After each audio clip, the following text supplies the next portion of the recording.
it's almost trying to create a life for them of adventure. So it's less about me and more about them and what they want to do. And my son's a surfer, and the fact that he wanted to get in that water, I was like, okay, I'm that person to kind of lead by example, so that's kind of why I do it nowadays. Welcome to the Crossing It Off podcast, where each episode we share the stories of individuals that are living out their bucket/life goal lists. I am your host, Roger Williams, and through hearing our guests' adventures, my goal is that you will find encouragement and empowerment to add and cross items off of your list.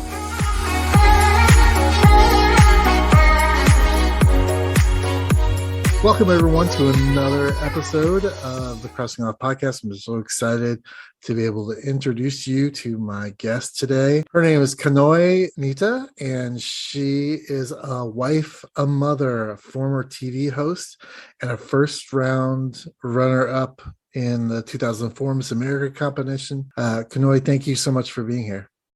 Thank you for having me. It's an honor. Yeah, so tell our listener, what did you cross off your list? I just went surfing on the Oregon coast, which the water was 47 degrees. Oof.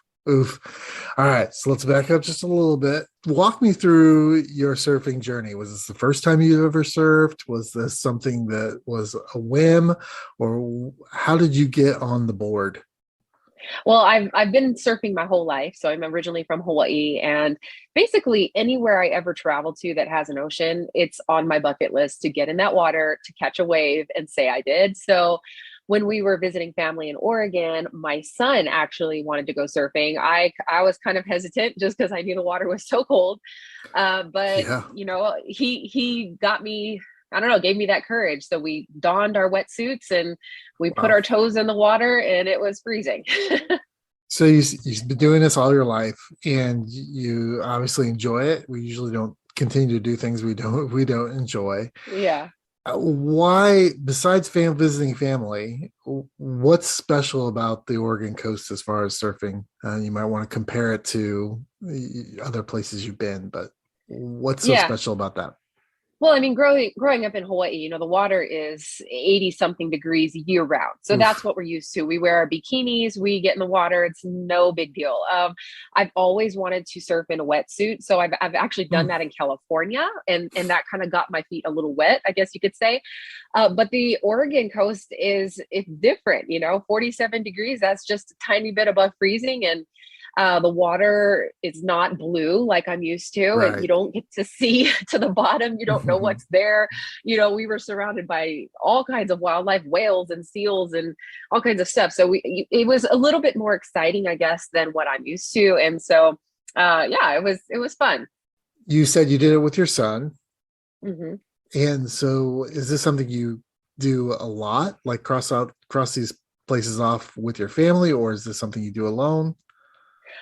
Before my family, obviously I did it alone, and I feel like my bucket list is kind of a pseudo list. I'm just a person of adventure. I just like adventure. And so if I see an opportunity of something that hopefully won't kill me, I'm going to do it, and of course, now that I have kids, it's almost trying to create a life for them of adventure. So it's less about me and more about them and what they want to do. And my son's a surfer, and the fact that he wanted to get in that water, I was like, okay, I'm that person to kind of lead by example, so that's kind of why I do it nowadays.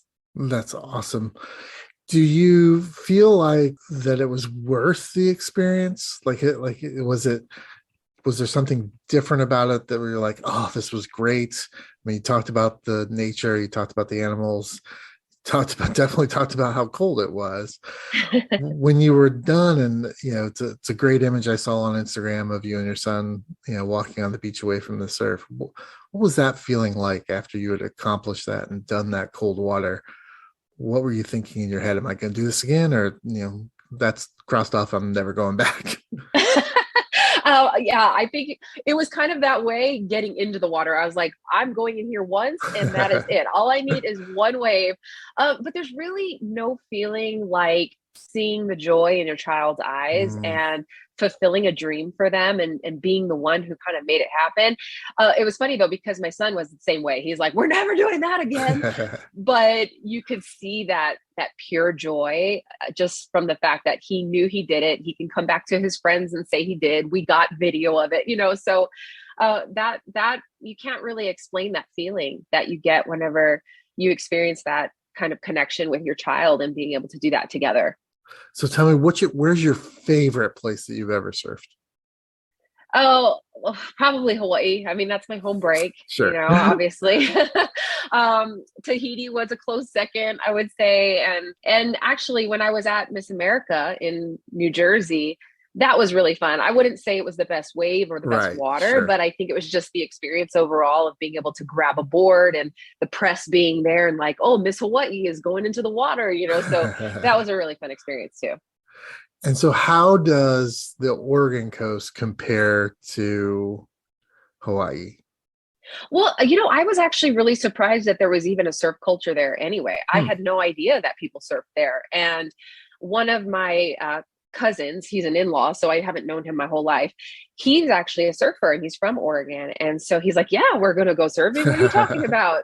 And so the first day we actually went down to the beach and checked it out. And sure enough, there were all kinds of people in and out of the water. And so that was really neat just to be able to see that they even have that culture in Oregon. Definitely something I wasn't expecting at all. And I got to say, when it comes to surfing, people will make or break an experience for you. So Sure. the people in the water were really, really friendly. They were very welcoming, Hmm. so nice. And then as far as the actual wave itself went, it was a pretty fun wave. We stayed mostly on the inside just because the fear of the cold was something hard to get over. And we only had one day to do it. But yeah, I mean, the wave, it was a fun wave, I guess is the way I would explain it. Was there anything, besides a wetsuit, was there anything you had to prepare for or that you thought you needed to prepare for Oregon that's different than Tahiti or someplace else? Yeah, that was the biggest thing, was the cold. I mean, and even when I got to the rental shop, I'm like, do I need a hood? Do I need gloves? Do I need a bootie? And everyone's like, oh gosh, yes. I thought I was just gonna pop on a wetsuit and call it a day, but no, we had to put on the full hood, we had to put on gloves, we had to put on boots. And I'm so glad we did, because Sure. when we got into that water, the water seeps into your gloves immediately, and they're like, oh, but it warms up. That's the water will actually keep you warm. And then we had to get lessons on the ice cream headache, which, they're like, once you go under, you're going to get that screaming headache, like when you eat ice cream, and you have to blow out through your nose really slowly. So it's just all of these little things that you don't think about in the cold. That's definitely probably a different feeling than what you have in Hawaii, I'm sure. Right. I'm excited to announce the release of my new book, Live Out Your List, Finding Joy Through a Bucket List Lifestyle. The book covers the 3 stages of the lifestyle, including bucket list mindset, bucket list creation, and bucket list management. It provides tips and strategies to enhance wherever you are in your bucket list journey. To learn more about the book and to receive 10% off when you purchase the ebook, visit crossingitoffpodcast.com/book. Purchase the book today and start to live out your list. Now back to the show. If someone came to you and said, hey, Kanoe, I'm going to go surfing in Oregon, what would be like the one thing that you would, besides get a wetsuit, what would be the one thing that you would say as far as the experience itself to prepare them for that? What would you advise them? Gosh, I mean, I don't know if there's any other advice other than just do it and have fun. I mean, it's definitely worth doing it once. If I lived in Oregon and it was the only place to surf, I would do it every day. But yeah, just do it. Let's go. That's awesome. You talked earlier about the fact that you try to live an adventurous life, that you may have somewhat of an idea of what a bucket list, item is, but not necessarily. And I totally get that. I wish that for everybody, right? To be in that place where you're just looking at taking life and accepting it where it's at, and whatever comes your way, saying yes. Why do you think that that's an important way to live? I just feel like life is so short and the world is so big. Yeah, there's so much to see, Mhm. there's so much to do. And I feel like when you create a life for yourself that has hope attached to it, you will be able to live every single day with more joy than if you don't have hope. Mm. And I feel like if you can take the focus off of all the stuff that's going on around us and all the negative things and refocus on the good things and there's still so much good in the world. There's still so much that you can laugh about and smile about and things that you can do. I feel like if everybody could just get into that mindset, stop looking at all the crap that's happening and start focusing on the good that still exists, we could be living in a much better world anyway, because ultimately it's up to us what the world is operating like, right? So if all of us as a human race could just get a little bit more joy in our lives, I Sure. feel like it could be a different world. And where does that come from for you? Right? Where does that desire or that understanding come from?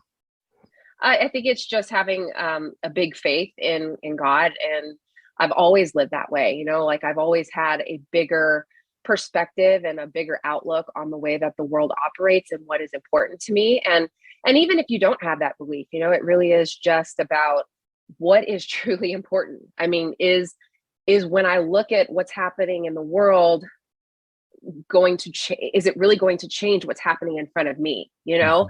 Like, can I actually live a better life if I just stop looking at that and start looking at what's right in front of me? I feel like anybody could have that life, really. You talked earlier about your son doing this experience with you. How have you seen this philosophy of life manifest itself in your parenting and how your children take that on? Well, it's interesting, right? When you marry somebody, generally we marry somebody of the opposite nature, right? So I'm a very free spirited person. My husband is a pilot. I mean, he's very A to B, don't you detour, don't go to F, C, G, Z, you just go to A to B. So it's been really great because I see that same free spirited nature in my children. And then, of course, I've got my own way of parenting. And then there's my husband who has to counterbalance that, to give us more structure. So I think it's great to be able to have a little bit of both of that in your lives. I mean, to have that steadiness, but also to have that free spirited nature. You never want to kill that in a child, because that's that pure joy I keep talking about. So yeah, I definitely see that in my kids for sure. Tell us something that you say that you like to bring things on as they come and accept whatever comes from the universe at a time. But is there something that you haven't done yet that's different than surfing that you kind of like eating at you like, gosh, I'd really like to go do this or I'd really like to experience? Is there something like Yeah. that? Yeah, I think the thing that's always been on my list since I was a little girl is I say that I'm a mutt, meaning I have a lot of different ethnicities inside of me. So I've always wanted to visit every single place that I Hmm. have ethnicity. So, I reached a couple of those goals. I still have to go to Ireland. I still have to go to England. Still have to go to Germany. But other than that, I reached Hawaii, obviously, and the Philippines and China. So that's been my biggest one. If there's a tangible something on a list, that's been Right. the one. Yeah. And you know that because you did a 23andMe or something. Well, I actually, if I did do 23andMe, and I actually have to add some to my list because Oh, of that, but yeah. but really, I mean, the ones that have been on my list have been the ones that I've known since I was a kid. That, oh, I'm Hawaiian, Chinese, Filipino, German, English, Irish. Wow. What's that drive? Why do that? Is it just to connect or why do you want to do that? Yeah, I feel like our what makes us is really, it connects back to our Hmm. ancestry, and the people who went before us. And so I really do want to be able to see and immerse myself into the cultures that maybe I never really got to experience growing up. And there was a lot of oppression from my grandparents and great grandparents in Hawaii, and the wars and all of the things that they had to experience. Right. But I do want to be able to get back to the roots of where they came from and what that life is like in their country. It's interesting. Have you shared that with your kids as far as like actually like taking them there? Is it something you'd recommend to them? Oh, for sure. And because my husband is very similar in ethnicity, but he has Japanese. So we actually took the kids to Japan to be able to show them that. So it is important to us to be able to do that. And our kids know that. So that is something that I guess is sort of on their list as well. Thank you so much for taking the time to be with me today and sharing with our Yeah. listener. I could see the joy on yours and your son's faces in that photograph on Instagram, and that's why I definitely wanted to reach out. Kanoe, tell us how we can connect with you outside of this if someone's interested in learning more or seeing more. Yeah, I mean, I'm always posting my adventures on my Instagram mostly, which is at Kanoe Gibson. Gibson is my maiden name, so at Kanoe Gibson. I'm also a makeup artist, so I do some makeup on the side. So that's KanoeGibson.com. I'm also on Facebook at Kanoe Gibson. So basically all the social medias. Awesome. Thank you so much for doing this. I greatly Yeah. appreciate it. I'm excited to continue to follow you on Instagram and see all your adventures, learn more about surfing for myself. Just to watch though. I don't think I could do it. But I appreciate seeing other people doing it. So Yeah. Kanoe, thank you so much for being here today. Thank you for having me. As a reminder to our listeners, in this episode's show notes, you will find links to learn more about this week's guest and information on how you can cross this item off of your list. You can follow my adventures of crossing items off my bucket list on Instagram and Facebook, and as always, new episodes of this podcast are available to stream every Friday morning. We will meet you here next week, and until then, keep living out your list.